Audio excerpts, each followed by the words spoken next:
دیکھنا طاقتور ہے کیسے بول سکتے ہیں؟ آج دنیا کے حالات دیکھو، فلسطین دیکھو، ایران دیکھو، ہر جگہ دیکھو، ایک چیز کے پیچھے ہر انسان ہے، کیا؟ لوگوں کو جگہ دولت زمین کے پیچھے وہ نہیں ہے. حملہ کس لیے ہو رہا ہے؟ کیونکہ مسلمان ہیں.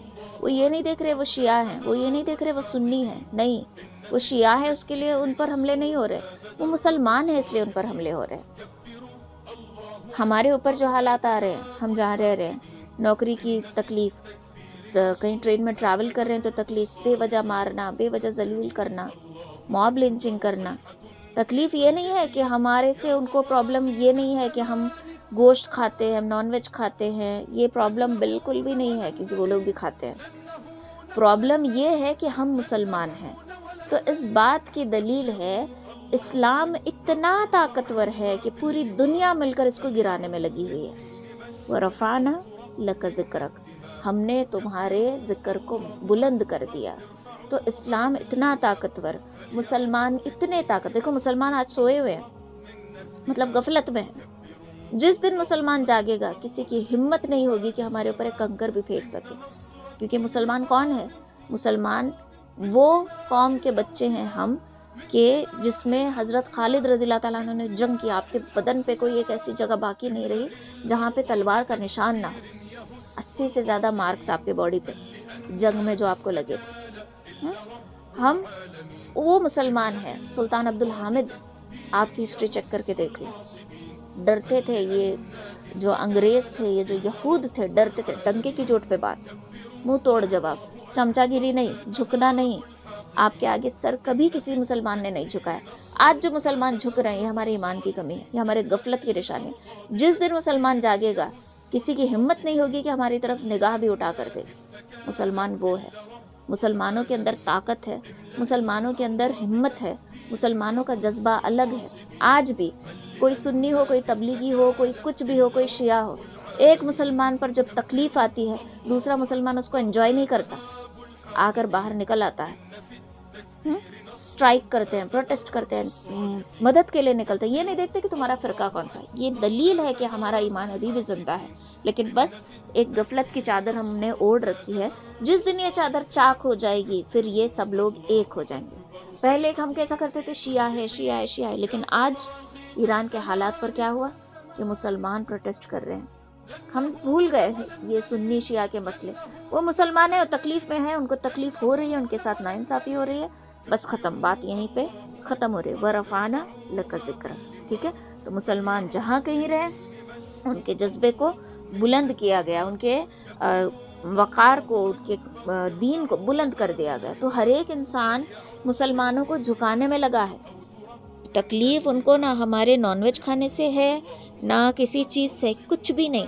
تکلیف بس یہ ہے کہ ہم مسلمان ہیں اور ہم کو ختم، کیونکہ ہماری طاقت کا ان کو اندازہ ہے کہ جب مسلمان اسٹرانگ بنے گا تو یہ کسی کو نہیں چھوڑے گا. اس لیے ان کو فائنینشلی ڈاؤن کرنے کی کوشش، ایجوکیشن کی لائن سے ڈاؤن کرنے کی کوشش، لوگوں میں پروپیگنڈا پھیلانے کی کوشش کہ یہ ٹیررزم ہے. یہ دیکھو جب کسی کی موب لنچنگ ہوتی ہے، جب کسی مسلمان کو پکڑا جاتا ہے اور ایک جگہ باندھ دیا جاتا ہے، مارا جاتا ہے کیونکہ اس کے پاس گوشت تھا، یہ سلی ریزن کی وجہ سے، تو یہ ٹیررزم نہیں ہے. کسی مسلمان کی دکان کو توڑ دیا جاتا ہے صرف اس لیے کیونکہ وہ مسلمان ہے، یہ ٹیررزم نہیں ہے. کسی بزرگ کی داڑھی کو کاٹ دیا جاتا ہے صرف اس لیے کیونکہ وہ مسلمان ہے، یہ ٹیررزم نہیں ہے. کسی بوڑھے انسان کو مارا جاتا ہے صرف اس لیے کیونکہ وہ کوئی نعرہ نہیں لگانا چاہتا، تو کیا یہ ٹیررزم نہیں ہے؟ کیا کسی مسلمان نے کسی بھی نان مسلم کو فورس کیا ہے کہ اللہ اکبر کا نعرہ لگاؤ؟ سوچ کے دیکھو، نہیں. کسی مسلمان نے کسی نان مسلم کے معصوم بچے کو پکڑ کے کہا ہے کہ اللہ اکبر کہو، کلمہ پڑھو، نہیں پڑھو گے تو ماریں گے؟ اچھا چلو یہاں نہیں، کسی بھی مسلم کنٹری میں بھی جا کر جھانک کے دیکھو کہ جو نان مسلم لوگ ہیں وہ کتنا پیسفلی ان کنٹریز میں رہ رہے ہیں. جتنا تکلیف میں مسلمان یہاں رہ رہا ہے اتنا خوشی سے، سکون سے نان مسلمز مسلم کنٹریز میں رہ رہے ہیں. کیا کسی مسلمان بادشاہ نے، کیا کسی مسلمان حکمران نے کسی نان مسلم کو فورس کیا ہے کہ دیکھو ہماری کنٹری میں رہنا ہے تو کلمہ پڑھنا ہوگا ورنہ نکلو، ہماری کنٹری میں رہنا ہے تو یہ کھانا ہوگا، یہ نہیں کھا سکتے، کھانے پینے پہ روک ٹوک لگائی؟ نہیں، یہ دین ہے ہی نہیں. یہ پروپیگنڈا جو پھیلایا جاتا ہے کہ اسلام تمہارے لیے خطرہ ہے، مسلمان یہ ہیں، آتنکی ہیں، عورتوں کو دبا کے رکھتے ہیں، یہ وہ، عورت کو وکٹم کارڈ بنایا جاتا ہے، عورت کا استعمال کر کے گمراہ کیا جاتا ہے. بالکل بھی نہیں، دین وہ ہے ہی نہیں. اس لیے میں کہتی ہوں دین کو موویز سے نہیں سیکھنا ہے، دین کو ایسے لوگوں سے نہیں سیکھنا ہے جو دین کو جانتے ہی نہیں. دین کو سیکھو کتابوں سے، دین کو سیکھو علماء کرام سے. پچھلی مرتبہ وہ جو کون سی شاید حق یا کچھ طلاق کے بارے میں مووی آئی تھی، اس میں وہ ہیروئن کہتی ہے کہ دین کو خود سیکھو، قرآن کو خود سمجھو، علماء سے مت سیکھو. یہ دکھنے کو بات صحیح لگ رہی ہے کہ خود قرآن کو سیکھنا ضروری ہے، لیکن وہ آگے جو جملہ ہے نا، علماء سے مت سیکھو، علماء تمہیں گمراہ کریں گے، یہ اس میں میسج ہے. اس میں علماء کرام کی توہین کی گئی ہے، اس میں علماء کرام کی عزت کو نکالا گیا ہے، اور اس میں یہ بتایا گیا ہے کہ دین تم خود سیکھو. اچھا اب مجھے بتاؤ کہ اگر ہم نے قرآن کی ایک آیت پڑھی، مثلاً ہم نے پڑھی الذی انقذ ظہرک، کہ جس نے توڑا آپ کی پیٹھ کو. کس کی پیٹھ کو توڑا؟ کیوں توڑا؟